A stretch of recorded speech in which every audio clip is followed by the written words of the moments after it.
Kwa majina anaitwa Bwana Oscar Gerard Iskanda, ni mwalimu wa mpira lakini pia ni msimamizi wa michezo wilaya ya Momba.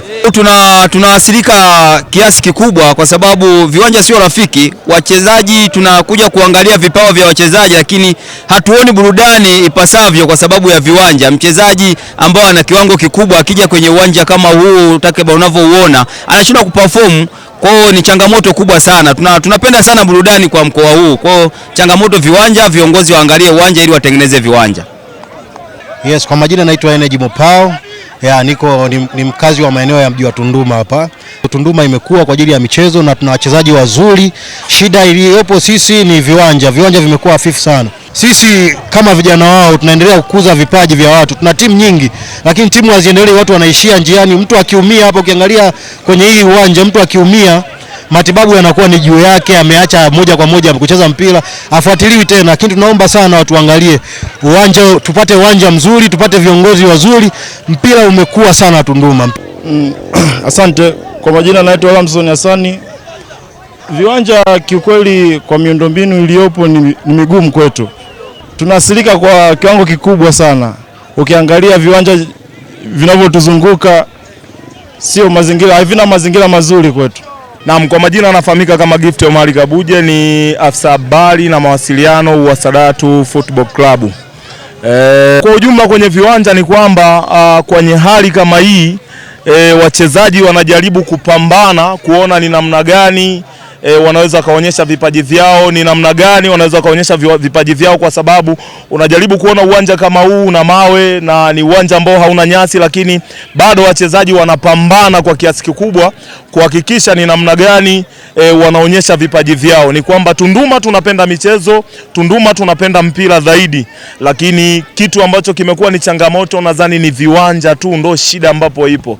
Kwa jina langu naitwa Zenas Mapunda, ni kaimu mkuu wa kitengo cha utamaduni, sanaa na michezo. Cheo changu ni afisa utamaduni na nipo hapa katika halmashauri ya mji wa Tunduma kama msimamizi mkuu wa michezo na utamaduni na sanaa.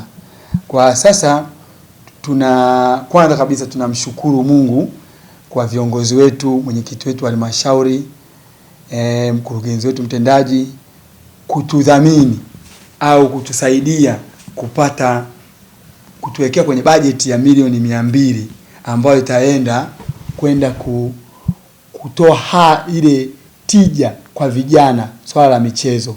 Tuna uwanja wetu wa mpira Chapwa pale na shughuli zinaendelea, na mkandarasi yupo site anaendelea na kazi ya kwanza ameshaimaliza ya kuchimba na kusawazisha, na kazi ya pili tabaka la chini ameshatoa lea hivi na kuweka mchanga na kokoto na ni kuweka vifusi vya maana.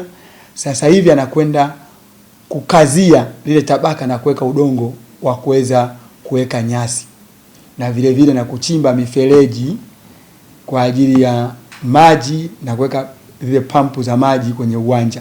Uwanja wetu tumeamua kuweka uwanja wa nyasi za asili kwa sababu ya uhalisia saizi ya viwango vya FIFA vinahitaji sana viwanja vya asili ili watu wawe, sababu viwanja vya kuweka nyasi za bandia huwa zina miaka 3-4 inapotea ile ladha yake. Kile viwanja vya asili ukimwagilia maji vinadumu miaka mingi na watu wanacheza vizuri. Sasa tunakwenda kuangalia uwanja wetu una maana gani. Kwanza moja, katika uwanja wetu sisi utaenda kutengeneza ajira kwa vijana, hususani mji wa Tunduma pamoja na viunga vyake vinavyopakana navyo. Kwa mji wa Tunduma au Songwe hatuna viwanja vyenye uhalisia zaidi, vyenye tija kubwa. Sisi tunaenda kufanya mambo mazuri kwa kupitia kwanza pitch yetu tu. Pitch yetu inaenda kukamilika kwenye mwezi wa 7 tarehe 11. Mkandarasi atakabidhi pitch yetu ambayo imetulia kabisa ya football. Itakuwa na nyavu pembeni mwa pitch kwa ajili ya ulinzi, washabiki wasiingie mle ndani. Lakini hatua nyinginewe kurugenzi na baraza la madiwani wataenda tena kutusaidia kupata bajeti ya mwaka unaofuatia tuweze kuanza sasa majukwaa kwa ajili ya watazamaji.